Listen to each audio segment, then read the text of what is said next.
Et bon dimanche à toutes et à tous, c'est Karine. Karine qui vient encore partager un espace qui remonte, là, un espace de colère. Alors un espace de colère après moi, un espace de colère qui amène également une forme de soulagement alors que je m'explique. Euh, je suis en colère après moi parce que je me rends compte à quel point j'ai passé beaucoup de temps à attendre. J'ai cette sensation depuis très longtemps qu'il y a des espaces de moi qui attendent, qui sont dans cette forme de passivité. Attendre quoi? Attendre d'être sauvé. Voilà. Depuis que je suis née, en fait, j'ai cette sensation que c'est comme si j'étais programmée pour ça. Attendre que quelqu'un vienne me sauver, que quelque chose d'extérieur à moi vienne faire quelque chose pour que vienne me sortir du bourbier. Alors au début, ça a été, j'attendais mes jumeaux. Voilà, parce que je venais de cette blessure fondamentale. Euh, le jumeau rescapé, hein, donc le rescapé, il attend qu'on vienne le sauver. Et puis après, eh bien, j'ai attendu que ce soit un homme. Donc j'attendais que ce soit un homme qui vienne me sauver. Donc j'ai eu plusieurs partenaires. Et puis, punaise, il n'y en avait aucun qui venait me sauver réellement, quoi. Réellement à l'intérieur. Puis après, il y a la spiritualité qui est arrivée. Alors, j'ai entendu beaucoup de messages de ces fameux maîtres ascensionnés. Nous allons venir vous sauver. Les anges, voilà, qui prônent des discours de sauvetage. Puis personne ne vient. Alors je continue à attendre. Et puis plus je continue à attendre, ben moins ça se passe en fait. Et en fait, je me suis rendu compte, c'est là où je suis en colère, à quel point j'ai donné énormément de pouvoir à l'extérieur, attendant que quelqu'un fasse le job à ma place. Voilà, je suis en colère après moi. Enfin, je suis en colère et à la fois je suis en joie. C'est vraiment très bizarre parce que le fait de me rendre compte à quel point j'ai passé beaucoup de temps à attendre, ben, j'ai envie de, d'une certaine façon, mon personnage en tout cas a envie de rattraper le temps perdu à attendre. Et il y a une forme de boulimie justement à contacter ma propre puissance, ma propre volonté, ma propre fréquence en fait. C'est de ça dont il s'agit. C'est que j'ai le goût aujourd'hui de contacter ma fréquence, de contacter la volonté de ma fréquence à me sauver toute seule, quoi. Et je rencontre tellement de gens qui sont encore dans cet espace-là. C'est comme si aujourd'hui je regardais cet espace de moi avec à la fois de la colère, mais à la fois également une conscience amoureuse, comme si les deux étaient entremêlés. Je sais pas, c'est très étrange comme sensation. Combien de nous, d'entre nous encore attendons le sauvetage, attendons sans bouger, sans mobilité, que quelqu'un qui est un vaisseau spatial ou un être spirituel ou un mari ou quelque chose d'autre, ou un animal de pouvoir vienne nous sauver. Combien d'entre nous attendent encore? Ou un thérapeute? Moi, je suis une addict au sauvetage.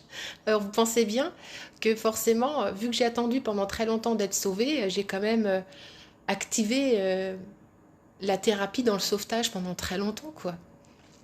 La toute puissance du sauvetage. Oh, tu sais pas te sauver tout seul, mais t'inquiète pas, Karine Morer va te sauver à ta place. Moi, je viens de là, hein.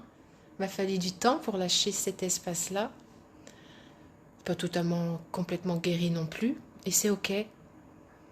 Voilà, je voulais vraiment partager cet espace-là en ce moment. Là, aujourd'hui, là, ça arrive, ça me traverse. C'est tellement une évidence, tout ce temps à attendre dans cette croyance que quelqu'un va venir me sauver. Waouh!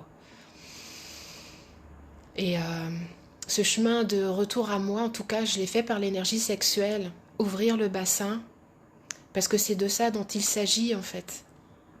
C'est ouvrir le bassin, oser ouvrir ma propre puissance et changer ma fréquence en ouvrant mon origine de vie en fait.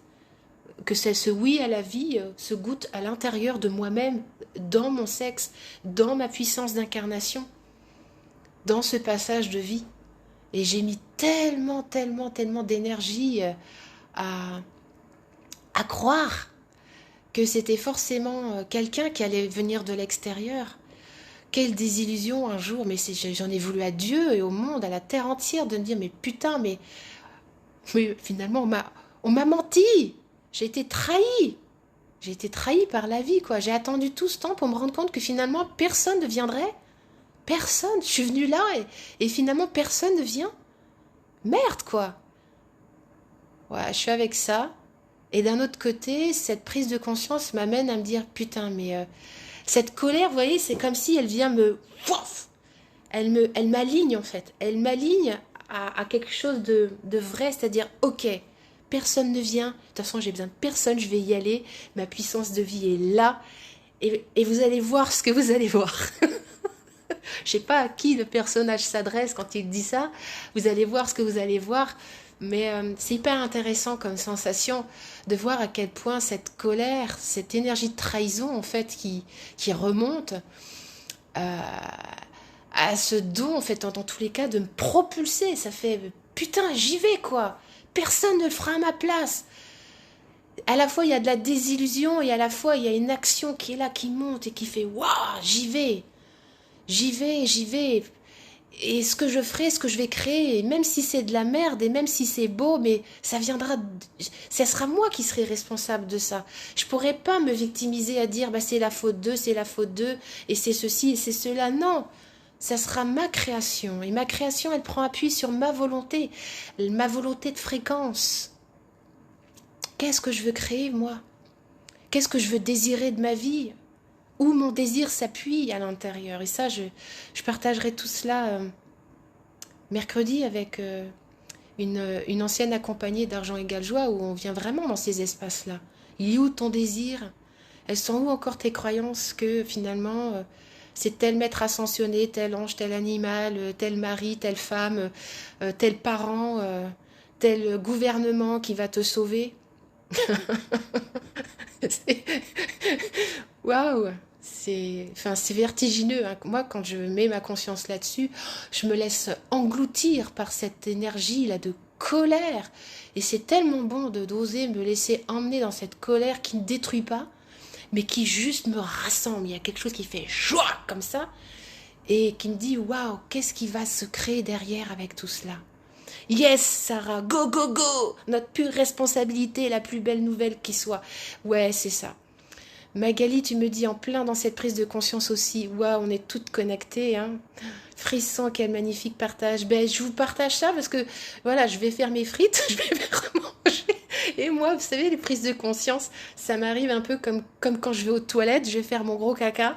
Et ben là, je fais mon caca nerveux et je vous le partage parce que j'ai décidé en fait de vraiment me partager mon quotidien de prise de conscience émotionnelle, comment ça se vit en fait chez moi, comment ça se vit. Et là ouais, je suis en colère contre moi, contre la vie, mais c'est pas une colère destructrice, c'est une colère qui me redresse, qui m'appuie sur mon réel désir.